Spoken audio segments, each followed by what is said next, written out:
Hello guys, welcome to heavy coding. PHP CodeIgniter series के अंदर आज मैं आपको सिखाने वाला हूं एक्टिव रिकॉर्ड्स के बारे में। सो इससे प्रीवियस ट्यूटोरियल में मैंने आपको बताया था कि हम यहां पर डेटाबेस से किस तरीके से कनेक्ट कर सकते हैं माइस्क्यूएल को, और हमने यहां पर डेटाबेस बनाया था और उससे इसको कनेक्ट करा था। और आज की वीडियो में मैं यही करने वाला हूं कि जब भी हम एक माइस्क्यूएल क्वेरी को लिखते हैं तो इसके शॉर्ट तरीके क्या होते हैं। मतलब कोड इग्नाइटर के अंदर कुछ एक्टिव रिकॉर्ड्स है, प्री डिफाइन यहाँ पर फंक्शंस और लाइब्रेरीज बनी हुई है जिनकी हेल्प से हम यहाँ पर क्या कर सकते हैं, उसके काम को यहाँ पर फास्ट कर सकते हैं।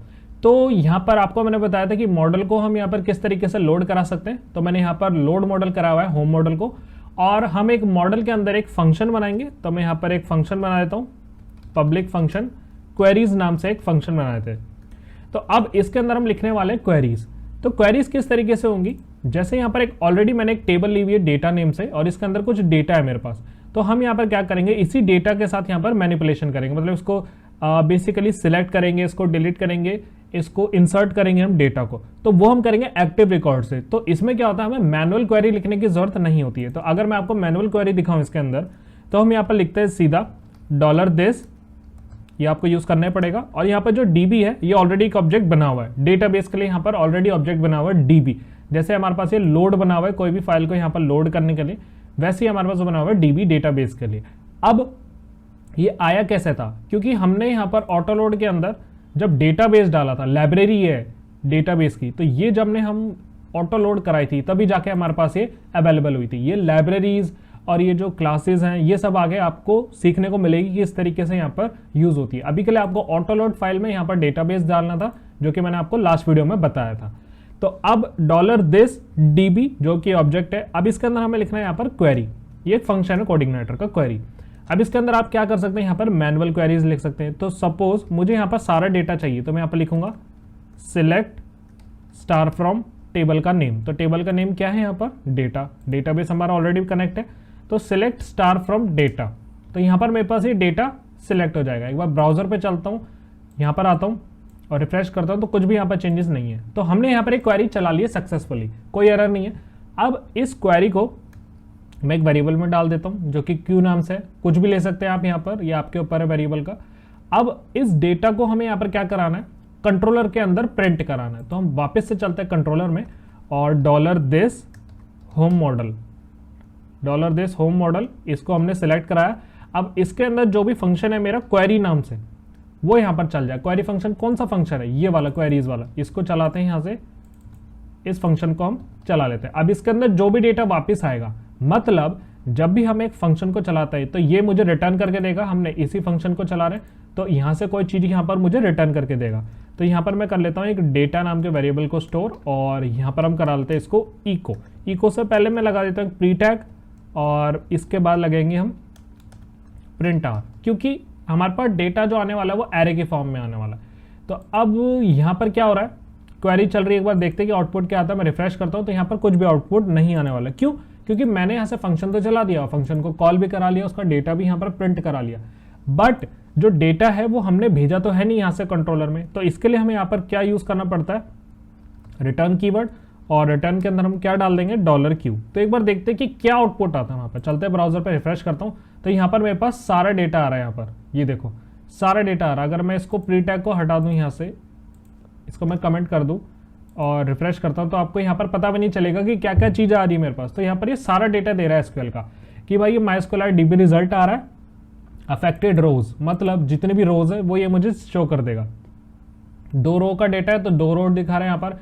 MySQL PHP का वर्जन आ रहा है 7.7, क्लाइंट वर्जन आ रहा है, कनेक्शन एरर 0 आ रहा है, ये सारी चीजें मुझे दे रहा है। और फील्ड काउंट, मतलब कॉलम कितना है, तो 4 कॉलम है, तो 4 कॉलम आ कहाँ से रहा है, local host via TCP/IP protocol से। और इंसर्ट आईडी अभी आ रही है 0, क्योंकि हमने कुछ भी इंसर्ट नहीं कराया। तो अब यहाँ पर हमें क्या लेकर आना है, डेटा।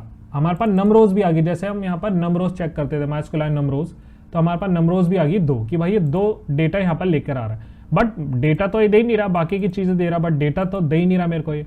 तो उस डेटा के लिए हमारे पास 2 तरीके होते हैं। पहला होता है हम उसको एज एन ऑब्जेक्ट ले, और दूसरा लेते हैं हम उसको एज एन एरे। तो एज एन ऑब्जेक्ट उसको किस तरीके से लेते हैं मैं आपको बताता हूं।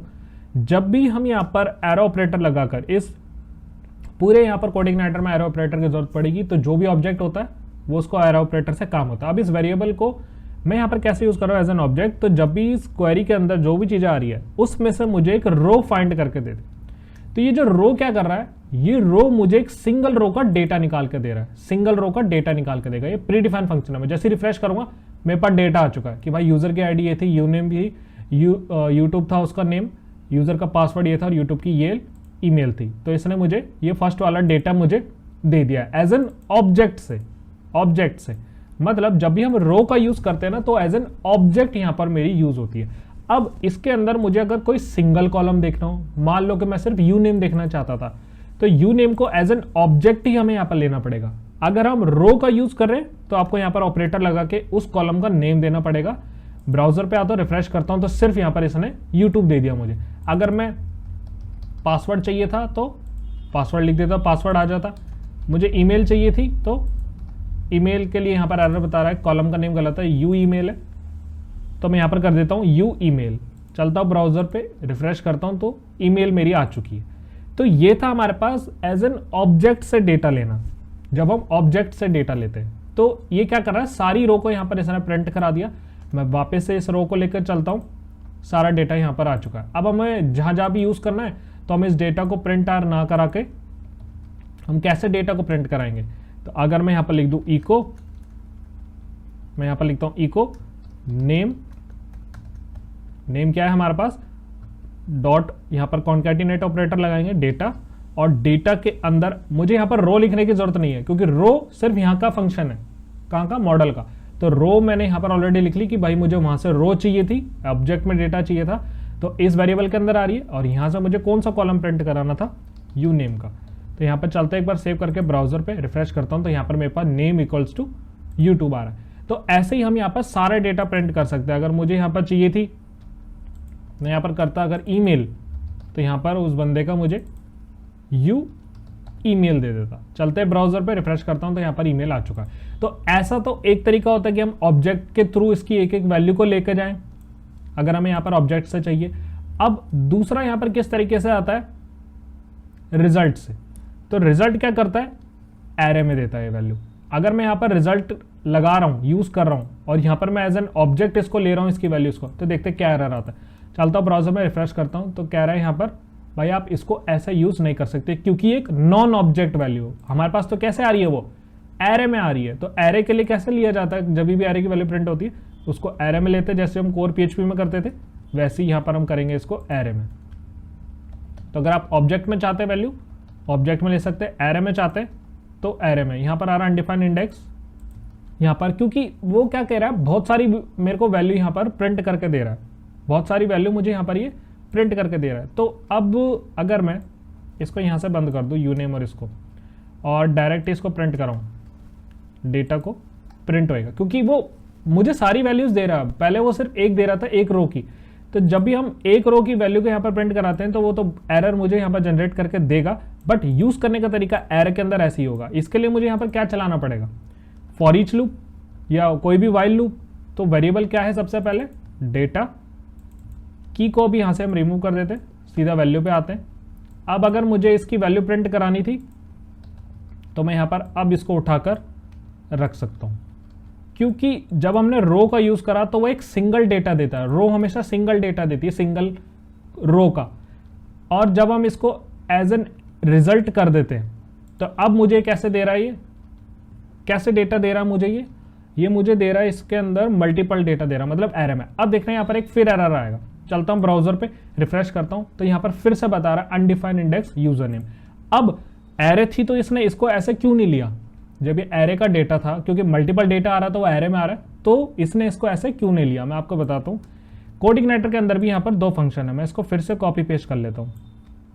For each loop multiple data देगा मुझे, तो इसको भी हमें यहां पर एज एन ऑब्जेक्ट से ही चलाना पड़ेगा, ऐसे ही इसको चलाना पड़ेगा, तभी ये मुझे यहां पर डेटा देगा अगर मैं रिजल्ट का भी यूज करता हूं। बट मल्टीपल डेटा था इसलिए उस टाइम इसने बोला कि भाई एज एन ऑब्जेक्ट आप इसको यूज कर रहे हो।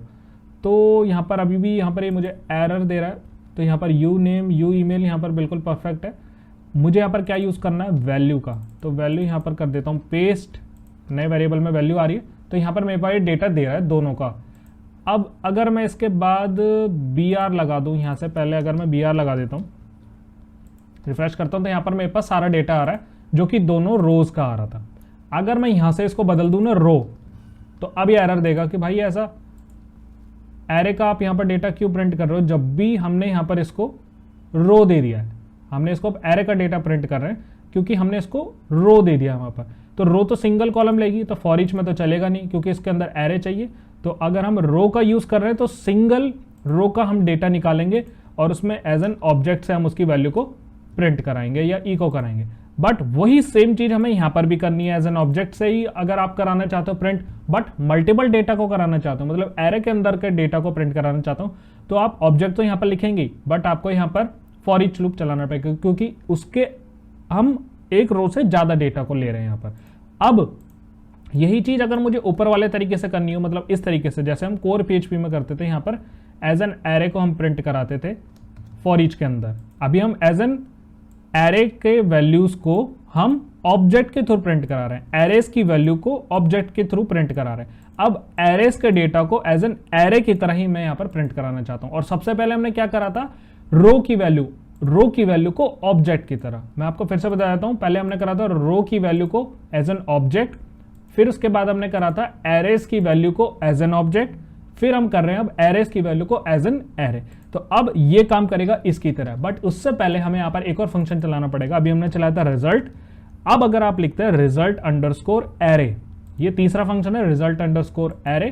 तो जब आप इसको इस तरीके से चलाएंगे तो आपको एज एन ब्रैकेट्स के अंदर इसको देना पड़ेगा, स्क्वायर ब्रैकेट्स में। रिफ्रेश करता हूं तो यहां पर आ रहा है अनडिफाइंड इंडेक्स यूजर नेम। एक बार देख लेते हैं इसकी गलती क्या है, तो फिर से वही चीज है कि मुझे यहां पर वैल्यू लिखना पड़ेगा क्योंकि इस वेरिएबल के अंदर आ चुकी वैल्यू। चलते ब्राउजर पे रिफ्रेश करता हूं तो फिर से वही सारा डेटा मुझे ये देने लग गया उसी फॉर्मेट में। तो अब ये आपको देखना, अगर आप सिर्फ सिंगल रो का डेटा चाहते हो तो उस एरे एज एन ऑब्जेक्ट को आप प्रिंट करना पड़ेगा, और अगर आप यहां पर सिर्फ रिजल्ट लिखते हो तो वो मल्टीपल रोज का डेटा देगा, बट उसको प्रिंट आपको कराना पड़ेगा ऑब्जेक्ट से ही। बट अगर आप लिखते हो रिजल्ट एरे तो आपको यहां पर मल्टीपल एरेज का वैल्यू तो डेटा प्रिंट कराना ही पड़ेगा, बट उसको एज एन ब्रैकेट्स के अंदर आपको प्रिंट कराना पड़ेगा। तो ये था हमारे पास सिलेक्ट करने का तरीका कि डेटा को हम यहां पर सिलेक्ट कैसे कर सकते हैं मैनुअल क्वेरीज से। अब आपको बता दो एक्टिव रिकॉर्ड्स क्या होते हैं इसके अंदर। ये चीज अगर मैं आपको बोलूं कि एक छोटे से फंक्शन से ही हो जाता है, अगर मैं यहां पर लिखता सिलेक्ट स्टार फ्रॉम डेटा, जहां पर आईडी क्या हो, जहां पर एक बार देख लेते हैं कॉलम का नेम क्या है, जहां पर यूजर आईडी हो, ये मैं चाहता हूं कि सिर्फ उसी पर्टिकुलर डेटा का यहां पर रिकॉर्ड निकल के आए जहां पर यूजर आईडी क्या हो, ये वाली आईडी हो, यूजर आईडी हो ये वाली आईडी। इसको मैं डबल में लेना पड़ेगा, डबल इन्वर्टेड कॉमास में। तो जहां पर ये यूजर की आईडी होगी उसी का डेटा दे। तो अब देखते हैं ये एरे में देगा नहीं देगा मुझे। चलता हूं रिफ्रेश करता हूं तो यहां पर उसी पर्सन का डेटा दे रहा है मुझे जिस पर्सन का मुझे यहां पर चाहिए। अब इसमें एक चीज आपने नोटिस करी, यहां पर रिजल्ट एरे में तो दे रहा है बट हमें यहां पर इसको एरे में नहीं लेना है। जब भी हम बड़े प्रोजेक्ट यहां पर काम करते हैं, अगर मान लो मुझे एक सिंगल बंदे का डेटा लेना है तो हम उसको एज एन रो में ही लेते हैं, क्योंकि मुझे यहां पर क्या करना है, एक सिंगल रो में ही तो डेटा चाहिए मुझे यहां पर। तो अब फॉर ईच का यूज यहां पर नहीं होएगा, सीधा हमें यहां पर क्या करना पड़ेगा, डॉलर डेटा। अगर उस बंदे का कोई यू नेम है तो यू नेम मुझे यहां पर इको कराना पड़ेगा। चलते ब्राउजर पे रिफ्रेश करता हूं तो उसका सिर्फ नेम आ चुका मेरे को। तो रो से यहां पर यही होता है। अब अगर एरे का डेटा चाहिए होता बट उसको प्रिंट हम एज एन ऑब्जेक्ट ही कराते तो हम क्या यूज करते, फॉर ईच के साथ हम ये वाला तरीका यूज करते हैं रिजल्ट को। और रिजल्ट एरे चाहिए तो आप ये ऊपर वाले तरीके को यूज करेंगे। बट हमें सिंगल पर्सन का डेटा चाहिए था तो मैंने यहाँ पर इसको ले लिया। अब आपने देखा कि आपको यहाँ पर मैनुअल क्वेरीज तो लिखनी पड़ी, साथ के साथ आपको फंक्शंस भी लगाने पड़े। तो एक्टिव रिकॉर्ड्स का यहाँ पर क्या खेल है, तो मैं आपको बता दूं, इस क्वेरी को अगर मैं कहूं कि ये बहुत छोटी हो सकती है पीएचपी के फंक्शन से, तो सिर्फ आपको क्या लिखना है, सिलेक्ट स्टार फ्रॉम डेटा की जगह आप यहां पर लिखेंगे $this db। सिर्फ आपको इतना लिखना है $this db और गेट और टेबल का नेम। तो बस सिर्फ आपको इतना सा ही देना और ये आपका डेटा यहां पर निकाल कर लेकर आ जाएगा। इसको एक वेरिएबल में डाल देते हैं, ये आपका डेटा निकाल के दे देगा मेरे को रो में। चलता हूं ब्राउजर पे रिफ्रेश करता हूं तो देखो यहां पर आ रखा यूट्यूब क्यों आया, क्योंकि मैंने यहाँ पर यू नेम दिया था। मुझे यहाँ पर सारा डेटा चाहिए, कर देता हूँ कमेंट, इसको भी यहाँ पर से फिर से ओपन कर लेते हैं। फॉर ईच के अंदर सारा डेटा चाहिए मुझे यहाँ पर, इसको भी कर देते हैं कमेंट। मैं चाहता हूँ कि अभी एज एन ऑब्जेक्ट से आपको दिखाऊं। सेव कर लिया मैंने इसको, होम मॉडल पे आए तो मैंने यहाँ से इसको सिर्फ रिजल्ट भेज देता हूँ। ऑब्जेक्ट से अभी आपको दिखाया था यूनेम आर था। रिफ्रेश करता हूँ तो यहाँ पर एरे का भी डेटा आ चुका है, बट प्रिंट कैसे करा है हमने इसको ऑब्जेक्ट के तरीके से। अगर ऊपर वाले तरीके से करा था तो फिर से आपको वहां पर क्या लिखना पड़ता, रिजल्ट अंडरस्कोर एरे। यहां पर आपको लिखना पड़ता रिजल्ट अंडरस्कोर एरे। चलता हूं ब्राउजर पर रिफ्रेश करता हूं तो कोई भी यहां पर चेंजेस नहीं आए। तो आपने देखा कि इतनी बड़ी क्वेरी थी, इसको मैंने छोटा सा लिख दिया। तो गेट फंक्शन क्या करता है, गेट फंक्शन के अंदर आप जो भी टेबल का नेम लिखेंगे उस टेबल से मुझे डेटा ला के दे देगा, चाहे उसके अंदर कितना भी डेटा हो वो सारा डेटा मुझे यहाँ पर दे देगा। अब इसको फिर से हटाते हैं और हम यहाँ पर यूज करते हैं रो का। आपको पता चल चुका है तीनों तरीके से, तो अभी के लिए मैं यहाँ पर सिर्फ रो का तरीका आपको बता देता हूँ। रो के लिए हम यहाँ पर किस तरीके से दोबारा से करते हैं। अब मुझे यहाँ पर सिर्फ उस बंदे का यूनेम चाहिए, यूजर नेम चाहिए जहां पर यूजर आईडी ये थी। तो वो कैसे करेंगे, कुछ नहीं करना, आपको मैनुअल क्वेरी लिखनी नहीं है, सिर्फ आपको लिखना है यहाँ पर वेयर और यहाँ पर फिर से एरो ऑपरेटर। अब वेयर के अंदर आपको सबसे पहला यहाँ पर पैरामीटर पास करना है, वो होगा कॉलम का नेम। तो कॉलम का नेम है यूजर आईडी, फिर हमें कॉमा लगाकर वो वैल्यू लिखनी है जिस वैल्यू को हमें यहाँ पर डेटा चाहिए। तो आप देख रहे हैं, आप फिर भी ये क्वेरी आप कितनी छोटी है उससे ऊपर वाली क्वेरी से, फिर भी ये कितनी छोटी है। तो ये आपको इतनी हेल्प करेगी ना आगे एक्टिव रिकॉर्ड्स कि आपको बड़ी बड़ी मैनुअल क्वेरीज लिखने की जरूरत पड़ेगी नहीं, ये आसानी से आपका ये सारा काम कर देगा। तो हमें यहाँ पर ये उस बंदे का नेम निकाल के दे देगा। मैं रिफ्रेश करता हूँ तो हैवी कोडिंग ये रहा हमारा 37348 का इसने यूनेम निकाल के दे दिया मुझे, जहां पर यूजर आईडी थी ये, और यहां पर आएगी उसकी वैल्यू सर्चिंग वैल्यू, ये कॉलम और उसकी सर्चिंग वैल्यू जो हमें यहाँ पर पास करनी है। मान लो मैं ऊपर वाले की देखना चाहता हूँ यूजर नेम, तो मैं ऊपर वाले की यूजर आईडी को कॉपी करता हूँ, इधर आता हूँ और यहाँ पर कर देता हूँ पेस्ट, डेटा मेरा बदल जाएगा। तो आप ईमेल देखना चाहते हैं तो यहाँ पर ईमेल कर सकते हैं, ईमेल में कर देता हूँ। यहाँ पर चलता हूँ ब्राउजर पर रिफ्रेश करता हूँ तो यहाँ पर ईमेल तो नहीं है, वहाँ पर है you email, user name email. Refresh करता हूँ तो मेरे पास ईमेल लाकर भी इसने दी थी। तो ऐसे बहुत सारे तरीके इसके अंदर, सारी चीज़ों को मैं करने वाला हूँ जब हम प्रोजेक्ट करेंगे और आगे आगे देखते जाएंगे CRUD एप्लीकेशन वगैरह। तो इस तरीके से हम यहाँ पर एक्टिव रिकॉर्ड्स का यूज़ करते हैं, तो वही चीज़ हम यहाँ पर कर रहे हैं। अगर मैं इसको भी शॉर्ट करना चाहता हूँ तो भी कैसे शॉर्ट करूँगा, कोई वेरिएबल बनाने की जरूरत ही नहीं मुझे, सिर्फ यहीं से इसको रिटर्न कर दूंगा, यहाँ से इसको रिटर्न मार देते। बट ये अभी भी पता नहीं चल पाएगा कि एज अ रो चाहिए आपको, ये आपको क्या चाहिए, एज अ रिजल्ट चाहिए। तो इस चीज़ को यहाँ से उठाकर मैं इसके बाद भी लगा सकता हूँ। कोडिग्नाइटर ने कुछ इस तरीके से बनाया गया कि यहाँ पर कुछ भी लगा दोगे, आगे पीछे कर दोगे, कोई यहाँ पर दिक्कत नहीं होती। बट आपको लॉजिक के साथ चलना है कि क्या चीज़ लास्ट में आती है और क्या चीज़ यहाँ पर पहले आती है। तो कंडीशन पहले आ सकती है, यहाँ पर टेबल का नाम लास्ट में आ सकता है, गेट फंक्शन, और यहाँ पर उसके बाद हमें क्या चाहिए, रो में चाहिए या रिजल्ट में चाहिए या यहाँ पर चाहिए मुझे रिजल्ट एरे में। तो हमें यहाँ पर रो में डेटा चाहिए तो मैंने डायरेक्ट इसमें लगा दिया। अब देख रहे हो यहाँ पर 3 लाइन का कोड भी है और छोटा हो चुका। हम कितना यहाँ पर टाइम को सेव कर पा रहे हैं कि भाई जहाँ पर ये यूजर आईडी थी वहाँ पर ये दे दो, टेबल ये दे दो और ये दे दो। तो ये 3 ऑटोमेटिक यहाँ पर एक्टिव रिकॉर्ड्स बने हुए, पहले से ये यहाँ पर प्रीडिफाइन यहाँ पर लाइब्रेरीज फंक्शन यूज बने हुए। तो यहाँ पर अभी मुझे क्या निकाल के दे देगा, वही चीज़।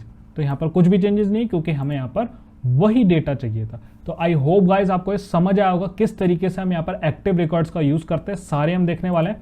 और अगर आपको ये देखना है इसकी, तो कोडिग्नाइटर की यहाँ पर मैं आपको बता देता हूँ यूजर गाइड आती है। ये ऑफिशियल कोडिग्नाइटर की यूजर गाइड है जिसके अंदर ये सारे फंक्शन है, यहाँ आपको मिल जाएगी डॉक्यूमेंटेशन, इसकी मैं लिंक दे दूंगा। आपको यहाँ पर कैसे करना है, जैसे लाइब्रेरीज हो गई हमारे पास, तो यहाँ पर शॉपिंग कार्ट के लाइब्रेरीज है, इनक्रिप्टेड है, ईमेल लाइब्रेरी है, ये सब तो आगे आने वाली है। आपको डेटाबेस की रेफरेंस में अगर मैं आता हूँ तो यहाँ पर आ जाता है यहाँ पर क्वेरी बिल्डर क्लासेस। तो ये होती है हमारी क्वेरी बिल्डर क्लासेस। तो इसके अंदर आप देख सकते हैं कि अगर हमें टेबल को निकाल कर आना है तो कैसे क्वेरी प्रोड्यूस करता है, select star from my table. तो हमने यहाँ पर यही करा था, गेट से सिर्फ टेबल का नाम दिया था। फिर इसके अंदर हम लिमिट लगा सकते हैं, छोटी छोटी चीज़ें होंगी वो सारी आपको मिलेगी कि लास्ट आईडी क्या थी, लास्ट क्वेरी क्या चली क्या थी। वेयर के अंदर हम एरे की वैल्यू कैसे डालें, लिमिट कैसे लगाए, ऑफसेट कैसे लगाए, सिलेक्ट का यहाँ पर क्या काम है, ये आप सब यहाँ पर इसमें समझ सकते हैं। अब एक और चीज़ आपको मैं बता देता हूँ, अगर यहाँ पर मेरे पास सारा डेटा आ रहा है, मैं इसको प्रिंट आर कर देता हूँ। डेटा चाहे कैसे भी हो, आ तो वो एरे में रहा है, चलते हैं एक बार, रिफ्रेश करता हूं तो उस बंदे का यहाँ पर पूरा रो आ चुका है जैसे सबसे पहले आई थी। मैं चाहता था कि भाई जब मैं एक बड़े प्रोजेक्ट पे काम कर रहा हूँ तो हर एक टेबल में से क्या मुझे सारी चीज़ें दे देगा। मुझे अगर मैंने कोई 2-3 टेबल को ज्वाइन करा हुआ है तो मैं चाहता हूँ इसमें से ये आ जाए, इसमें से ये आ जाए। तो हम यहाँ पर तब यूज़ करते हैं टाइम बचाने के लिए, हमारी लोडिंग स्पीड को बचाने के लिए। तो मैं यहाँ पर चाहता हूँ सिर्फ इस बंदे की यहाँ पर मुझे ईमेल ही आए और कुछ यहाँ पर डेटा ना दे मुझे रो के अंदर से। तो मैं यहाँ पर क्या कर सकता हूँ, होम मॉडल पे आता हूँ। इससे पहले मैं लगाऊंगा सिलेक्ट, यहाँ पर लिखते हैं हम सिलेक्ट। सिर्फ आपको जोड़ते जाने यहाँ पर फंक्शन, जैसे मेथड चेनिंग होती है यहाँ पर। अब इस सिलेक्ट के अंदर आपको सिर्फ उस कॉलम का नेम डाल देना है कि जो कॉलम आपको चाहिए, कि भाई मैं चाहता हूँ यहाँ पर सिलेक्ट यू ईमेल। तो यहाँ पर सिर्फ उसने यू ईमेल दी थी। तो यहाँ पर कितना टाइम बच गया, मुझे कोई क्वेरी लिखने की जरूरत नहीं पड़ी है। सिर्फ मैंने यहाँ पर इसके एक्टिव रिकॉर्ड्स का यूज करके उसके अंदर कॉलम डाल दिया। सारा डेटा चाहिए तो सिलेक्ट के अंदर आप लिख दो स्टार, रिफ्रेश करता हूँ तो वही चीज़ आ गई। तो इसको आप नहीं भी लिखोगे तो भी मुझे सारा डेटा देगा, बट एक पर्टिकुलर कॉलम चाहिए तो आपके इसके अंदर उसको लिख भी सकते हो। अगर मान लो मुझे इनका काउंट चाहिए होता, जैसे हम काउंट कराते हैं ना काउंट फंक्शन से एसक्यूएल के, भाई कितनी रोज है, तो वो कैसे हम काउंट कराएंगे। अगर मैं चाहता हूँ यूजर आईडी का काउंट हो जाए तो मैं यहाँ पर लिखूंगा सिलेक्ट काउंट यूजर आईडी। इसका भी खुद का भी फंक्शन है काउंट का, वो सब आगे बताऊंगा। काउंट दे देता हूँ एक बार, रिफ्रेश करता हूँ तो काउंट आ चुका है 1। तो यूजर आईडी का काउंट यहाँ पर आ चुका है 1 मेरे पास, क्योंकि मैं यहाँ पर क्या ले रहा हूँ, रो। अगर मैं रिजल्ट लेता ना यहाँ पर तो एरे में देता मुझे, तो यहाँ पर कितने काउंट आते, यहाँ पर मेरे पास आ जाता एरे के अंदर 1। तो अब रिजल्ट ले लिया हमने, क्यों, क्योंकि यहाँ पर मैंने एक पर्टिकुलर पर्सन की आईडी लगा रखी है। अगर ये भी नहीं होती तब मुझे यहाँ पर क्या देता, ये सारा डेटा दे देता, काउंट करके देता। रिफ्रेश करता हूँ तो यहाँ पर आ चुका अब काउंट 2, कि भाई यहाँ पर 2 डेटा है। जब तक वो वेयर कंडीशन लगी थी कि भाई जहाँ पर यही यूजर आईडी उसका काउंट दे दो, तो वो तो एक ही देगा। पर वेयर कंडीशन हमने जैसी बताई उसने सारा यहाँ पर मुझे दे दिया। अब आपको ये सब कुछ यूज नहीं करना है। अगर मैं बोल दूं सिर्फ आपको ये बताना है कि भाई कितनी रोज है उसके अंदर, तो वो कैसे आएंगी, कुछ भी नहीं करना है आपको। यहाँ से सब हटा देना है, वेयर से लेकर ये रिजल्ट वगैरह सब हटा दो। सिर्फ इतना सा कोड है आपका, इतना सा कोड है। इसके बाद आपको लगा देना है यहाँ पर num अंडरस्कोर रोज, जो फंक्शन होता है हमारा MySQL num rows वाला। सिर्फ आपको लिखना है इसके अंदर num rows। num rows से पहले से फंक्शन बना हुआ। रिफ्रेश करता हूँ यहाँ पर 2 आ चुकी है, भाई 2 रो थी। कॉपी कर लेता हूँ इसको और यहाँ पर अगर मैं गो कर देता हूँ तो यहाँ पर 3 चीज़ें आ चुकी मेरे पास। या इसको खुद से इंसर्ट करा लेते हैं, एक प्रॉब्लम आ रही है एग्जाम्प में। तो यूज़र नेम में यहाँ पर डाल देता हूँ और यूज़र पास डाल देते हैं email@gmail.com और इसको कर देता हूँ गो। आईडी ऑटोमेटिक यहाँ पर नहीं आई है तो इसके अंदर डाल देते हैं। तो यहाँ पर आ चुका है, 3 रो आई है। रिफ्रेश करता हूँ तो यहाँ पर 3 आ चुकी है। तो MySQL num rows, अगर हमें रोज फाइंड करनी है तो यहाँ पर मेरे को ये रो निकाल के दे देगा। अब ऐसा तरीका नहीं है, आप इसको मेथड चेनिंग यहाँ से भी करते जा सकते हो आगे तक, बट इसके तरीके हैं अलग अलग। पहला तरीका आपने देख लिया कि ऊपर लिखा होता, दूसरा भी तरीका आपने देख लिया, तीसरा तरीका आपने देख लिया कि इसके बाद मेथड चेनिंग भी होती है।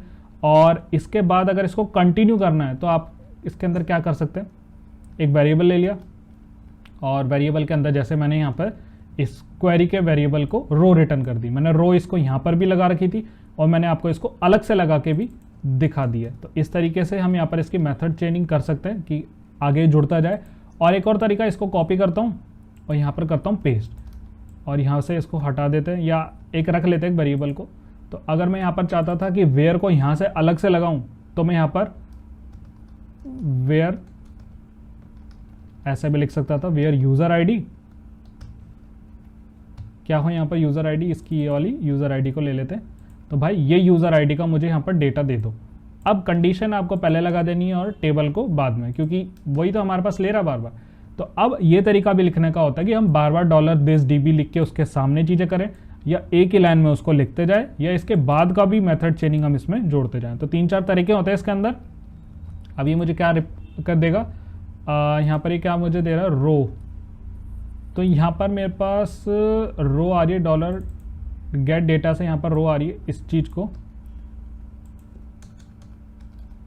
मैं यहाँ पर डाल देता हूँ इस वेरिएबल में, यहाँ से लास्ट में चलता हूँ, रिफ्रेश करता हूँ तो यहाँ पर मेरे पास डेटा आ चुका। क्योंकि वो पहले वेरिएबल से लेगा तो वहीं से उठाने लग जाएगा, बट जितनी ये चलती आएगी उतना ही तो हमें यहाँ पर चाहिए। तो अगर मैं यहाँ पर इसके पहले रखना चाहता हूँ सिलेक्ट को, तो मैं यहाँ पर रख देता हूँ सिलेक्ट।